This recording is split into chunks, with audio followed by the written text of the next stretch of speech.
G'day, friends and fans. Welcome to an interview with. I'm your host, the author David Applegate, author of the book The Boyhood Arcade, book one of The Empire of Elves. And today's guest with me is Jennifer, I hope I got this right, Neugin, author Neugin. of the book. Gosh, now. Hi, I'm Jennifer Neugin. Sorry about that. Jennifer, please introduce yourself. I'm Jennifer Neugin. I'm the author of Unbroken. I wrote this. This is about my life. Right. Hold on. When did you first realize you wanted to be a writer? When I was a little girl, I wanted to write. And I tried and had a very rough childhood, so it kind of went away.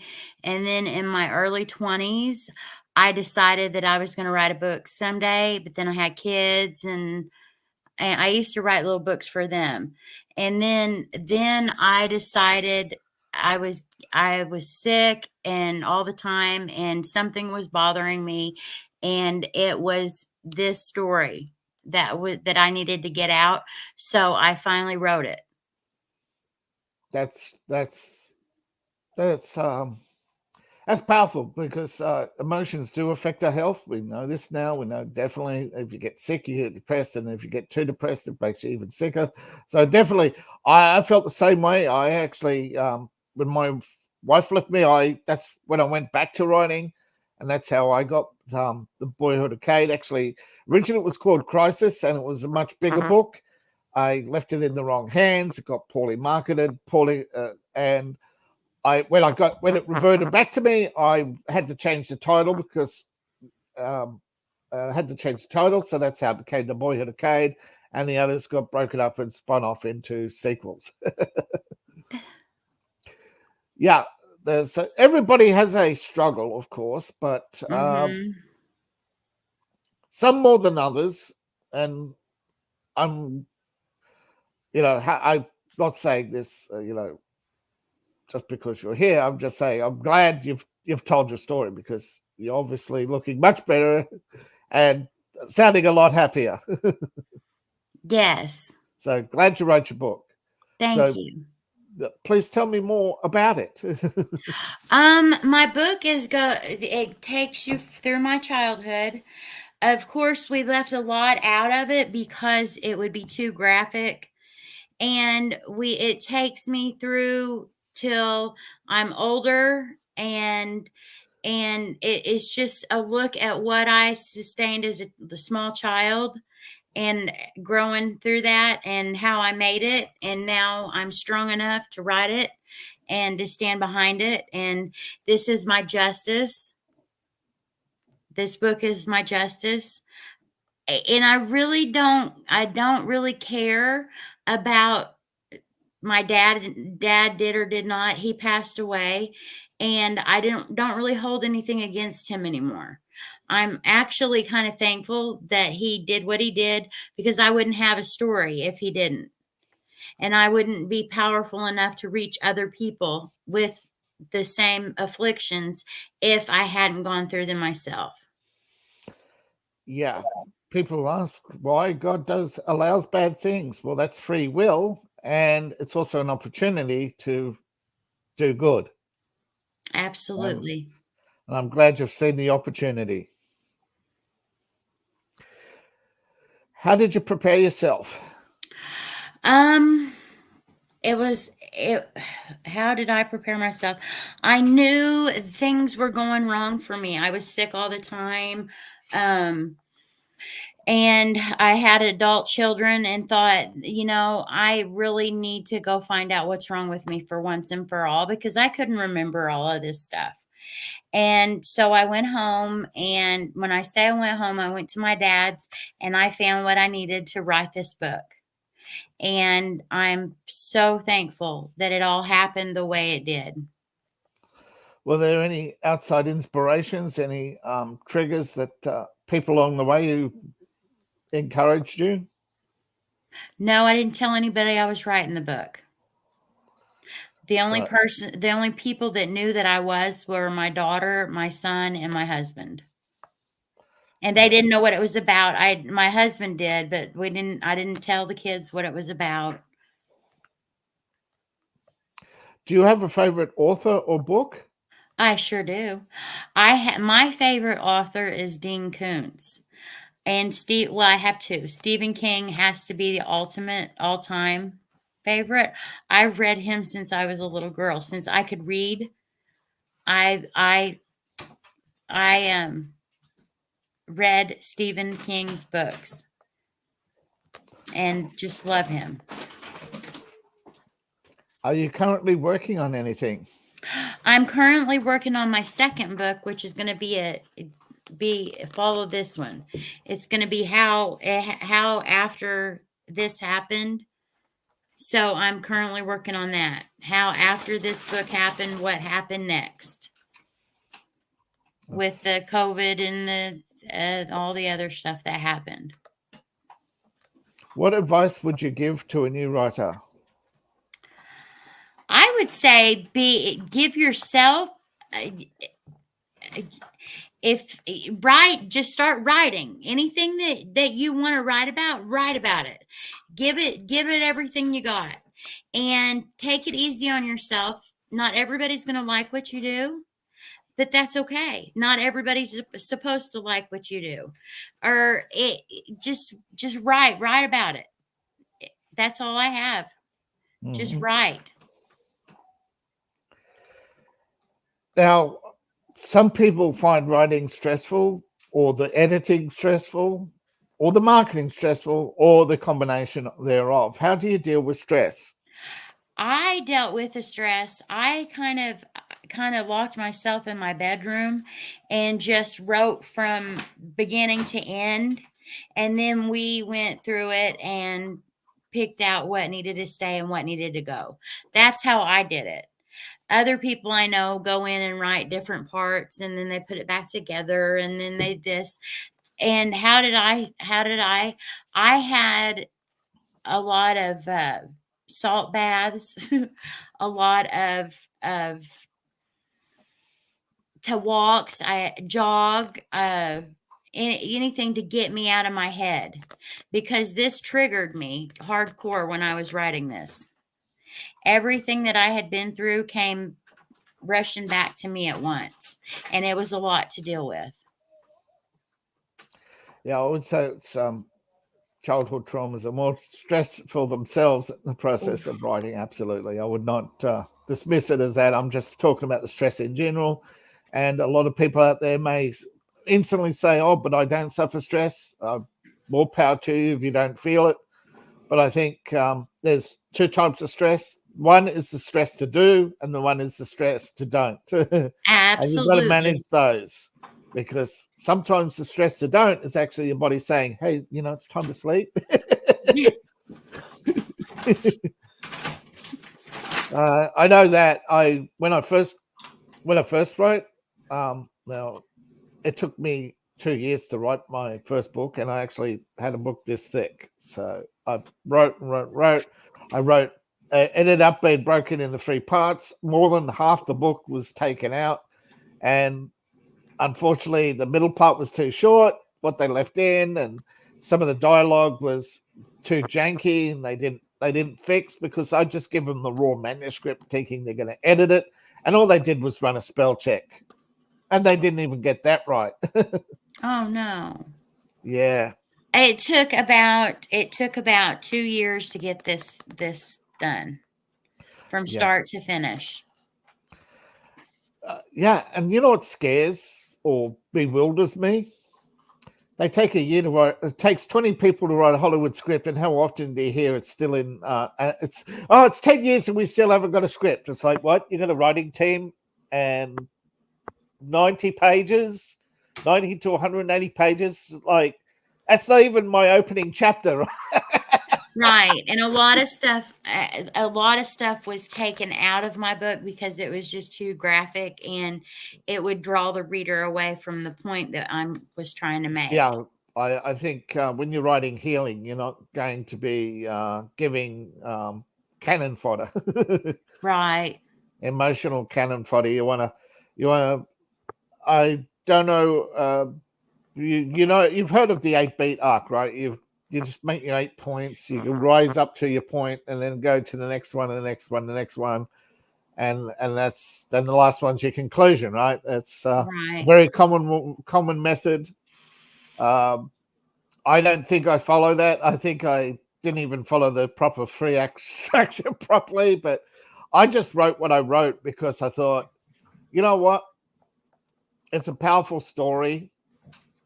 I know a lot of people want action heavy, but before I got to the action, I wanted to write the story of how they got there. Right. So when I wrote the original story, as I was writing it, I was saying, how did we get here? How did we get to this point?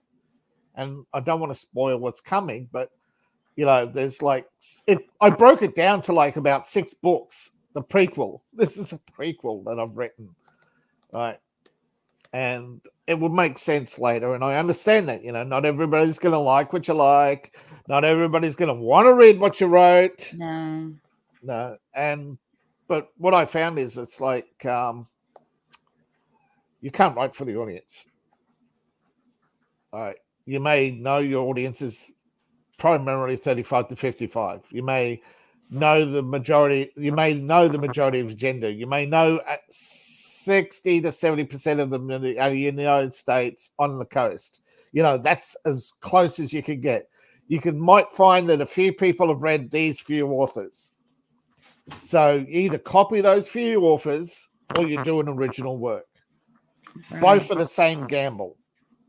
It's how you feel inside writing it. Because I can guarantee I actually, as I was writing the story, I found myself, there was no way I'm going to write like Stephen King or J.K. Rowling or any of the others, because it doesn't fit my characters. It doesn't fit my story. It does not fit the ultimate books that I had planned originally. And then as I was developing those, I found I had to write the prequels. Otherwise, you wouldn't understand Cade and where he's come from and what he does and how he does it. Like, some people got upset that I wrote about demonic possession. Well, hello, that's a real thing. I don't care what your religious views are. Most religions in the world have dealt with some form of possession. Heck, even go back thousands of years before, to the primitive times where there were people who talked to voices in caves, and they would investigate. We know there were some charlatans, obviously, throughout Greek history, but there were things we still can't explain. And we will never, ever explain them. No, and you've written about one of the other supernatural phenomenons. I would hesitate to describe what it is, but you've written about it, and it's the nature of man. That is a supernatural event. What makes a person do something that they know is wrong, that they know they're doing harm, but somehow they things are continue to do inverted. it. Yeah, and they continue to do it. Even I worked for a company that found jobs for people who've been through the criminal justice system. And these are broken people, right? Their acts broke them. And sometimes I wish you could get them to sit down with youth in high school and tell their story and say, this broke me. What I did broke me. If I had a chance to go back, I would grab that young man and shake him until all the evil fell out. Right. And these are I've listened to hardcore gangsters, who just basically they can't hold a job, because just something is, they know they're broken. And this is the sadness that I think, and hopefully more people will maybe pick up a story or two and go, you know what? I don't want action. I don't want nonstop thrills. I might actually want something tangible. Something inspiring.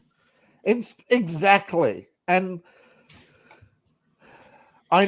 I know there's a lot of people who, and yes, violent video games do not generate violence. You know, actually, it's quite the opposite. It's like, it's also bans on certain items. Okay, yes, adult items actually do the opposite. They do not create problems, they alleviate them. And it's Mm-hmm. much better to have somebody alleviate themselves with a particular item than go out and prowl the streets. I did not write this to harm anyone. I wrote That's good. this. I told the forbidden secret that I was never supposed to tell. That's what I did. And I wrote about it and I stand behind it, and I uh, I'm ecstatic that that it's out. It's out of It's a me now. healing story, right? It's a It's a healing healing story. story. Yes, it was never meant to harm anyone. It was No, and I would suggest people who are feeling in the, shall I say, some form of supernatural melancholy to read the book. To read the Oh, book, because yes. if you've got a supernatural melancholy, rather than talk about it, alleviate it. Right? Get that. Right. Read the book, get it out, because there are things we don't understand. How psychological feelings can translate to physical manifestations. And I believe every one of my health issues was related to my childhood. I do. yeah, Every single thing that's ever happened to me went right back to that childhood. I and did I not know stand, that at the time. yeah, and I I stand by the learned fact that. that I inspiring books will lift you out of that. while I was writing my story, I found that out. Yeah, yeah, yeah. And I remember, I remember, I can't remember the title of the book. I read a story. It's about a group of orphans who are adopted, right? And they were bad kids, and each one of them went through a transformation. But just basically, when they discover, when they suffered, you know, they were bad kids, but when they were transplanted to a good school, and they realized the suffering that they had caused others. When they saw the misery that they'd caused others, they went through transformation.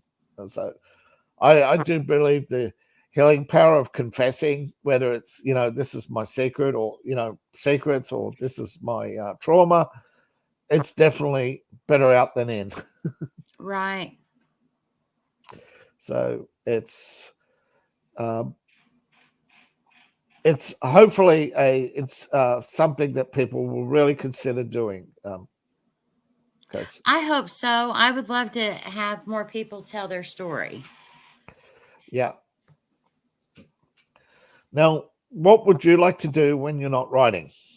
What do I like to do when I'm not writing? I like to hang out on my farm. We live on a farm, and I like to hang out with my animals. I love to sit outside and watch my little hummingbirds. And I do a lot of volunteer service. I'd rather not bring that up, but that's what I do. And I read a lot. That's good. I think reading helps writing. If you get Mhm. my drift, and I know, geez, was it Stephen King who said he got the inspiration from grading papers? I forget which. There was one of the writers. Who was a school teacher. I know Stephen King was a school teacher. That's why I think I associate it with. But I actually might have been Samuel Clements in The Art of Writing, because both had the same book with the same title. Actually, there's 12. I think there's 12 writers who've written the book The Art of Writing for some reason. I don't understand why that is that it is. I guess it's such a good title. But anyway, my point is, and I was rambling, so I apologize. But my point is that if you find an inspiration, pull that thread.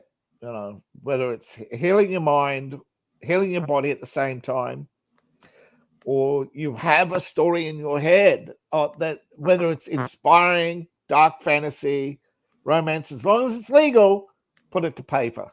I know there's a lot of controversy about banned books, but All governments ban books. It's what.